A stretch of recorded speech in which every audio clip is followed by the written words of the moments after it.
Welcome to a special edition of the Glenn Beck program. The story of America is really one of self-reliance and optimism and profound faith, not only in the context of religious freedom, but also in the unprecedented faith in the ability of human beings to control their own destiny. And while the spirit of personal responsibility was extraordinarily strong with our founders, great patriots like Thomas Paine, he argued for the redistribution of wealth right out of the bat. Alexander Hamilton, he wanted a central bank. Well, they wound up losing those battles, but there were plenty who kept on fighting. The Constitution kept those dogs at bay for a better part of 200 years. But eventually, those seeking a different path than the ones the founders settled on, realized the only way to really defeat the Constitution was for the people to stop reading it. Progressives realized victory required changing history. To defeat them, we have to correct that. Progressives know how powerful history is. When these truths get told and the lies get corrected, the game is going to be on. It's pulling the mask off the monster. Next week, we'll dive deeper into the progressive script, but today we dismantle the first act. We've always been told that genocidal dictators of the world, oh, they're just manifestations of the hateful right. That the left-wing icons like Che and Mao and Stalin need to be understood in context. Tonight, we set the record straight.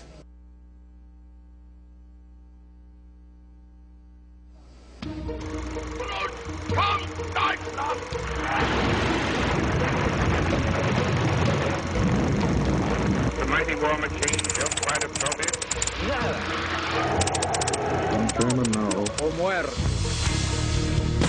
We live in a time that seems to move faster than time. A place that seems to have no place for the truth. A reality that seems to have no connection to reality. So to get our feet on solid ground in the future, we must first walk through the past with our eyes wide open. Government is not the solution to our problem. Government is the problem.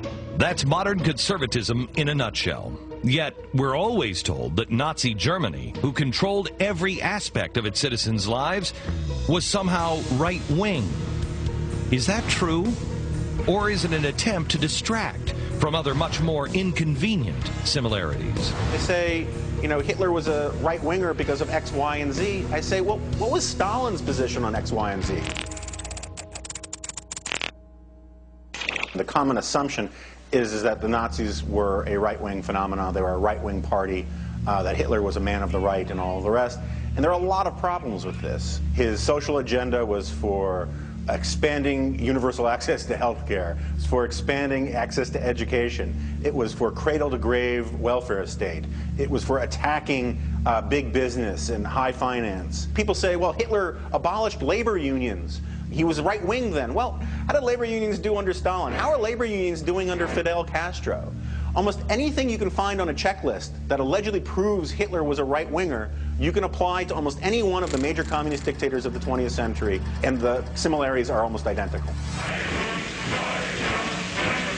Today, this idea may seem controversial, but as the Nazis were rising to power, it wasn't controversial. It was common knowledge.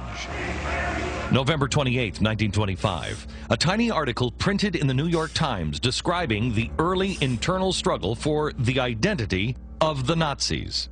A riot broke out after a Nazi speaker claimed that Lenin was the greatest man second only to Hitler, and the difference between communism and the Hitler faith was very slight. It wasn't just some nobody in the Nazi party who believed this.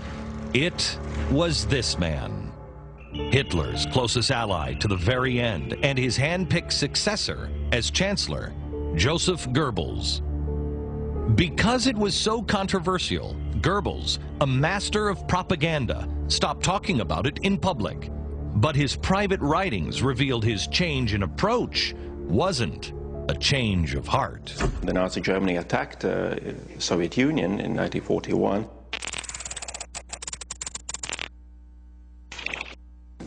Just a week before that, he wrote in his diary that the goal of the Nazi Germany would be to destroy this Jewish Bolshevism in the Soviet Union, as they described it, and instead of that, build true socialism. That's what he wrote in his diary. And of course, Goebbels was a liar, but why would he lie to his own diary? The red shirts and the brown shirts in Germany had all sorts of members who were members of one group joining the other group and vice versa. They saw themselves as equally revolutionary organizations fighting each other for control. The Nazis versus the Bolsheviks in Germany was really a case of Coke versus Pepsi. Even as the Nazis were taking control of France, the French communist newspaper found reason to celebrate. In these sad times, it is exceptionally comforting to see many Parisian workers talking to German soldiers as friends in the street or at the corner cafe. Well done, comrades, and keep it up, even if it displeases some of the middle classes, as stupid as they are mischievous. The communists in the Reichstag voted almost uniformly with the Nazis. They voted in lockstep, and the slogan for the communists in the Reichstag was first brown, then red.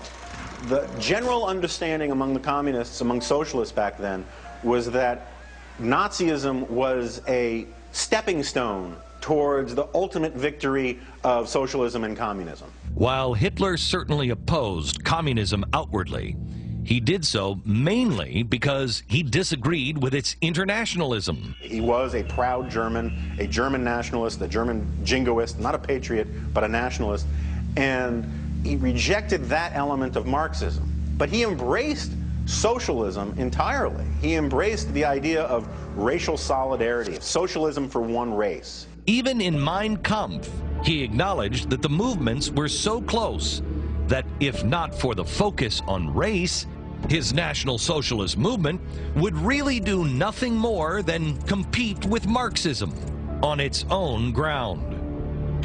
But Nazi Germany had no corner on the market of racism and anti-Semitism. We can find many Nazi-like passages in the writings of Marx and Engels where they pour scorn on the Czechs and Hungarians and Poles. Marx didn't like Spanish, for example. He said that Spanish are degenerate and that Mexican are degenerated Spanish. Marx, we need to remember, was Jewish. He was a self-hating Jew. He rejected Judaism and all of the rest, but he was Jewish. And Hitler hated Jews. I mean, this is not a newsflash. Hitler was a passionate anti-Semite, and he saw Marxism as corrupted with a deep-seated Jewish nature. The irony here is that so did Marx. Marx was a real anti-Semite. He wrote about the Jewish problem a generation before the Nazis started talking about the Jewish problem. He said how he had to purge the Jewish spirit from Western civilization, from global civilization. He had horrible racist things to say about Jews and of blacks. And Hitler very much inherited that Marxist analysis when it came to things like Jews and other races.